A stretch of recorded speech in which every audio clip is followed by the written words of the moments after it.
Buenas tardes, queridos hermanos. Grandes bendiciones sean derramadas para cada uno de ustedes. Sean bienvenidos a una nueva clase del libro de Hebreos. Hoy vamos a estudiar desde el capítulo número 11 de los versos del 20 al 40. El tema de esta clase es la fe en la fidelidad de Dios. La palabra de Dios dice así: por la fe Isaac bendijo a Jacob y a Esaú respecto al porvenir. Por fe Jacob, cuando moría, bendijo a cada uno de sus hijos y José y adoró apoyándose sobre la cabeza y su bastón. Por fe José llegó al fin de sus días y se acordó del éxodo y de los hijos de Israel y dijo el mandamiento acerca de sus restos. Por la fe Moisés, cuando nació, fue escondido por sus padres durante 3 meses, porque vieron que era un niño hermoso y porque no tenían el mandamiento del rey. Por la fe Moisés, cuando llegó a ser grande, rehusó a ser llamado hijo de la hija de Faraón. Prefirió más bien recibir maltrato junto con el pueblo de Dios, que gozaba por un tiempo de los placeres del pecado. Él consideró el oprobio por Cristo como riquezas superiores a los tesoros de los egipcios, porque fijaba la mirada en el galardón. Por fe abandonó Egipto sin temer la ira del rey, porque se mantuvo como quien ve al invisible. Por la fe celebró la Pascua y el rozamiento de la sangre. Por eso, el que destruía a los primogénitos no los tocase a ellos. Por la fe ellos pasaron el mar rojo como la tierra seca, pero cuando lo intentaron los egipcios fueron anegados. Por la fe cayeron en los muros de Jericó después de ser rodeados por 7 días. Por la fe no pareció la prostituta Rahab junto con los incrédulos, porque recibió en paz a los espías. ¿Qué más diré? Me faltaría el tiempo para contar de Gedeón, de Barak, de Sansón, de Jefté, de David, de Samuel, de los profetas. Por la fe estos conquistaron reinos, hicieron justicia, alcanzaron promesas, taparon bocas de leones, sofocaron la violencia con fuego, escaparon del filo de la espada, sacaron fuerzas de la debilidad, se hicieron poderosos en batalla y pusieron en fuga los ejércitos de los extranjeros. Mujeres recibieron por resurrección a sus muertos, unos fueron torturados sin esperar ser rescatados, otros para obtener una resurrección mejor. Otros recibieron pruebas de burlas y de azotes, además de cadenas y de cárcel. Fueron apedreados, arrestados, puestos a prueba, muertos a espada, anduvieron de un lado para el otro cubiertos por pieles de ovejas y de cabras, pobres, angustiados, maltratados. El mundo no era digno de ellos, andaban errantes por los desiertos, por las montañas, por las cuevas, por las cavernas de la tierra. Y todos estos, aunque recibieron buen testimonio por la fe, no recibieron el cumplimiento de la promesa, para que no fuesen ellos perfeccionados aparte de nosotros, porque Dios había provisto algo mejor para nosotros. Por favor, preste mucha atención. En el capítulo 11 de los versos del 20 al 40, la idea principal es la vida dentro de la familia, del pacto de Dios. Está marcada por la fe y la confianza en el proceso del pacto. En este pasaje, el autor nos da una visión de los antepasados espirituales que nos precedieron, aquellos a través de los cuales Dios inició la obra de redención. Aunque no eran perfectos, la Escritura los presenta como ejemplos de la fe, de lo que debemos aprender. Sirven de paradigma de lo que significa vivir con fidelidad, confiando en Dios y en sus promesas. No desecharon su confianza y por eso hicieron la voluntad de Dios y recibieron lo prometido. Capítulo 10, versículos 35 y 36. Al leer este pasaje debemos recordar que no se trata de un mero resumen de la historia del Antiguo Testamento, sino que forma parte de la historia de cada cristiano. Estos ejemplos no solo son de los patriarcas, matriarcas y héroes de la fe de Israel, también son los nuestros. Somos miembros de la misma familia bajo la jefatura de nuestro Señor Jesucristo. Por favor, de los versículos del 20 al 22, Isaac era el hijo a través del cual Dios cumpliría la promesa a Abraham, pero la construcción de la nación tendría lugar en la última instancia a través de sus hijos, Jacob y Esaú. Isaac transmitió a sus hijos las promesas que había recibido de su padre. Génesis capítulo 27, versos del 27 al 29 y el 39 y 40. Esto demostró su confianza en la promesa de Dios de que a través del heredero de Abraham, su descendencia sería tan numerosa como las estrellas. Génesis 15, versículos del 1 al 6, Gálatas 3:29. Isaac miraba al futuro y creía que Dios cumpliría la promesa del pacto con Abraham. Al igual que su padre Jacob, también confiaba en que Dios cumpliría su promesa. Incluso cuando se acercaba a la muerte, bendijo a sus hijos y anticipó lo que Dios le había dado en el futuro.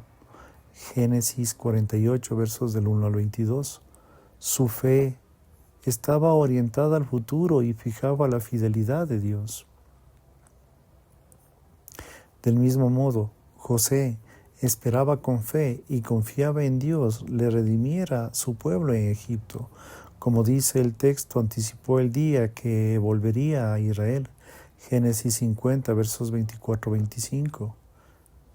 Eso solo ocurriría cuando Dios sacaría a Israel de Egipto y los llevaría a la tierra prometida, que José esperaría en el Éxodo y se comunicaba con sus hijos. Es casi tan chocante como que Abraham le dijera a Sara: vamos a tener un hijo. Sin embargo, José demostró una notable confianza en el plan de Dios. Creía que Dios no lo dejaría ni lo abandonaría a Israel en una tierra extranjera. Eso es fe, ese tipo de fe que debemos nosotros emular. De los versículos del 23 al 28, el autor continúa explorando la fe y emplear a los patriarcas de Israel. Aquí se concentra especialmente la fe que mostró Moisés durante los acontecimientos del Éxodo, cuando el autor dice que Moisés fue escondido porque era hermoso. No estaba diciendo que Moisés fue escondido porque era un lindo bebé. Más bien, la belleza de Moisés alude a su destino particular. Moisés era un niño hermoso porque Dios lo había destinado a una tarea específica: sacar a Israel de Egipto y llevarlo a Canaán. Por ello, sus padres no tuvieron miedo de desobedecer el edicto del rey, de lo que dijo que todo niño nacido de los hebreos fuera arrojado al Nilo, pero que toda hija podía vivir. Éxodo 1:22. En lugar de actuar con miedo, los padres de Moisés vieron una exquisita calidad en su hijo y confiaron en Dios. En el versículo 24, el foco de la atención pasa de la fe de los padres de Moisés a la propia fe en Moisés. Si Moisés no hubiera rechazado la filiación con la hija de Faraón, habría elegido el placer fugaz del pecado. La elección que tenía ante sí era definitiva. Esta comodidad y privilegio en la casa de Egipto o la persecución y sufrimiento con el pueblo de Israel. Hacer la primera elección es falta de fe, la segunda es fidelidad. Moisés eligió lo segundo. En lugar de reclamar su posición, se alineó con Israel porque confiaba en el Señor y sabía que Egipto no era su hogar. Moisés reconoció la vanidad de la casa de Faraón y el valor supremo de la obediencia en Dios. En el versículo 26 plantea una pregunta interesante. ¿Qué tiene que ver Cristo con el rechazo de Moisés a Egipto? La historia de las Escrituras se basa en la promesa de un Mesías venidero.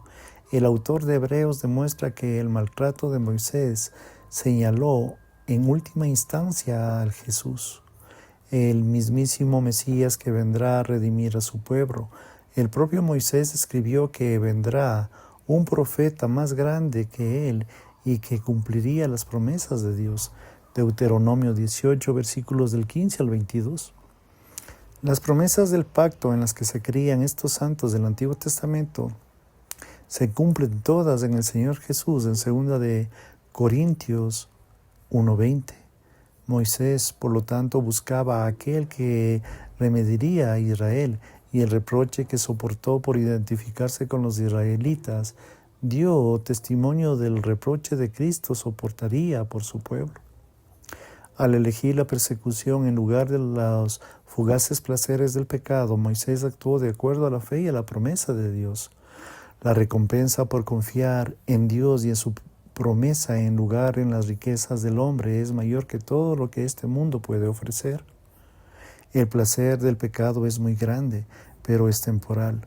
Hundirse a Jesús es un reproche como se lo hizo Moisés.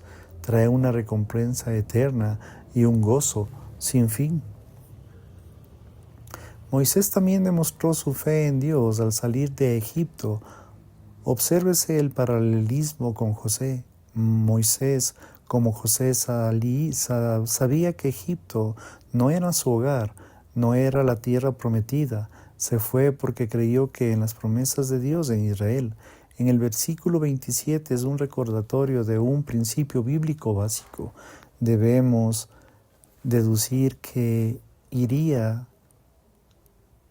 tenemos más en el mundo y las autoridades gubernamentales o a la del Señor, al que juzgará a los vivos y a los muertos. Moisés entendía claramente cuál es el Dios, el Señor soberano de todo, y por lo tanto Moisés no temió a Faraón, en cambio siguió a Dios.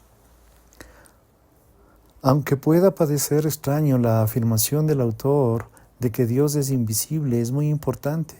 Recordemos el primer versículo del capítulo. La fe es la realidad de la que no se espera, la prueba de lo que no se ve. Esta verdad, Dios es invisible, no solo en la esencia del teísmo, no mirando a un ídolo, sino también está relacionada con la confianza que mostraron los mencionados en el capítulo. Su confianza en las promesas estaba íntimamente relacionada con la confianza en Dios, así como la confianza en Dios invisible también confiaba en el cumplimiento invisible de sus promesas. Esta es la esencia misma de la fe. En el versículo 28 identifica la fe de Moisés en la celebración de la Pascua, la sustitución representativa de la Pascua prefigurada del Cordero Perfecto final, que sería sacrificada para el perdón de aquellos que pusieron su sangre en un umbral y en sus corazones por fe. Isaías 53:7, Mateo 24:14, Hechos 8 del 26 al 40. Guiados por Moisés, los israelitas celebraron la Pascua sin dudar del cumplimiento de su promesa. La muerte del hijo primogénito había puesto el fin a las promesas del pacto con Abraham, pero los primogénitos de Israel fueron protegidos. ¿Por qué? Porque Moisés no vaciló en aprovechar el sacrificio sustitutivo de Dios que le proporcionó, como confiaba en Dios y Él sería fiel. Por favor, de los versículos del 29 al 31. El versículo 29 menciona una de las más grandes y extraordinarias y milagrosas del señorío de Dios, la separación del Mar Rojo. Fue un anticipo de la redención que llegaría cuando Jesús liberara de los pecados. El autor de Hebreos, intérprete inesperado del Antiguo Testamento, hace implícito lo que estaba implícito en el Éxodo. Se necesitaba fe en la finalidad de Dios para atravesar el fondo del mar como que se haría en tierra firme. ¿Qué tenía el agua? Dios en su providencia cumpliendo su promesa con el pacto con Israel. Por eso cuando el ejército egipcio intentó cruzar el agua, se liberó y se ahogaron. En el versículo 30 se traslada del Éxodo a la batalla de Jericó en Josué 6. Es bastante curioso que el autor nos llame la atención sobre la fe demostrada por Israel en Jericó. Después de todo, Josué no registra nada sobre la fe del pueblo. Sin embargo, el escritor dice que obedecieron con fe el plan de batalla del Señor. En el versículo 31, el autor nos lleva de Jericó a la historia de Rahab.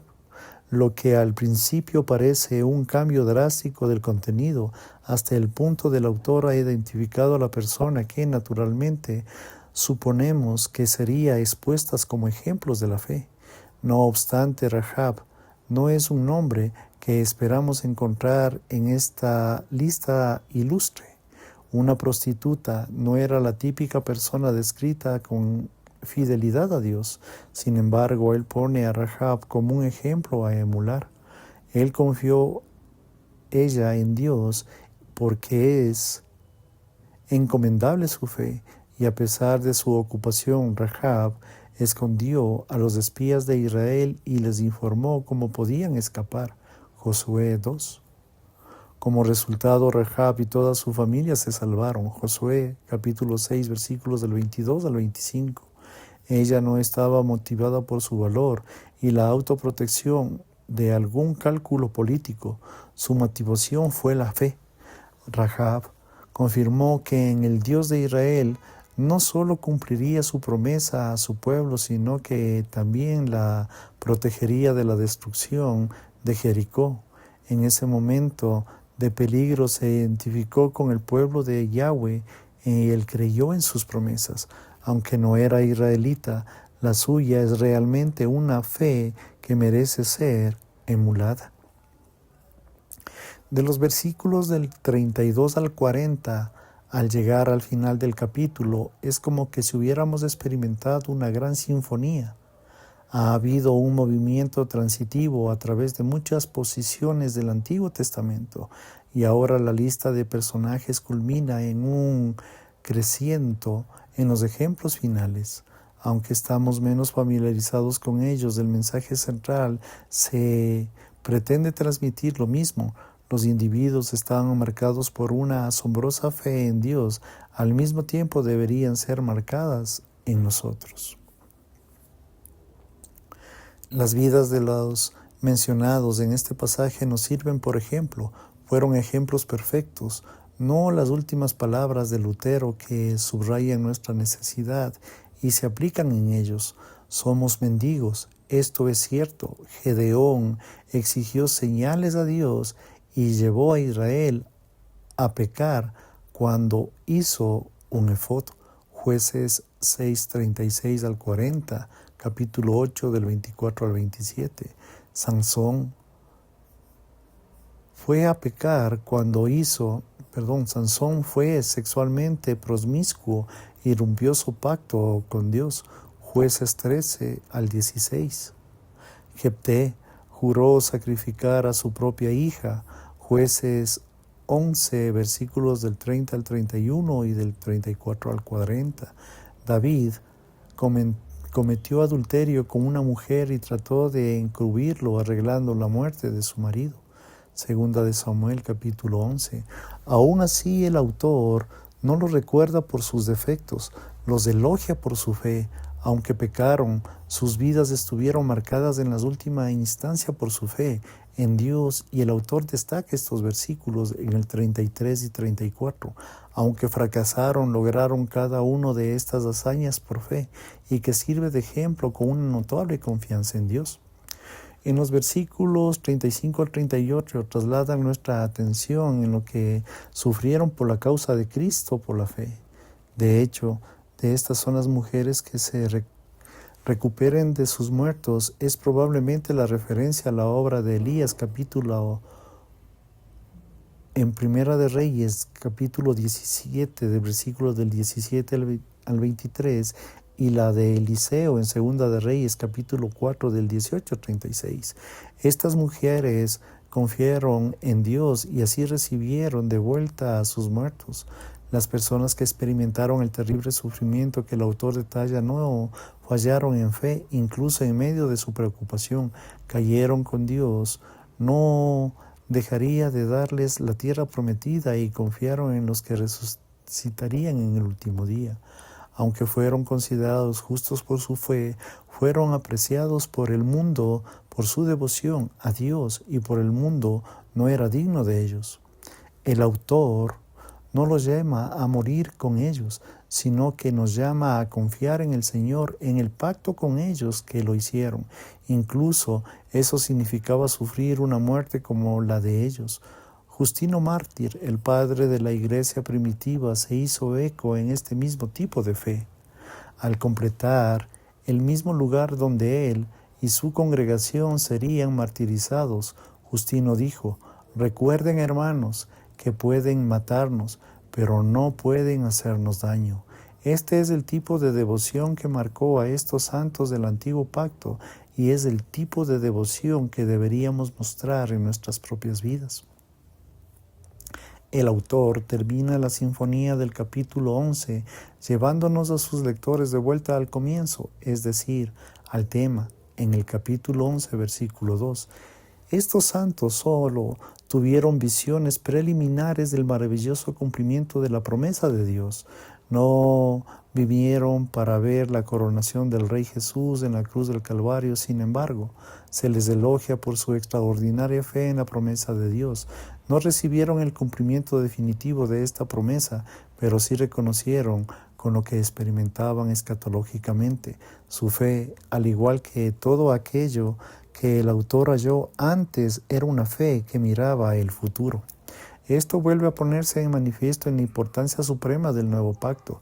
Solo se estableció del nuevo pacto por la sangre de Jesús que pudieron cumplirse las promesas del antiguo pacto.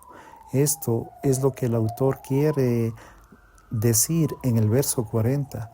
Sin un nuevo pacto no hay esperanza de una comunión perfecta y sin fisuras con el Dios en el último día.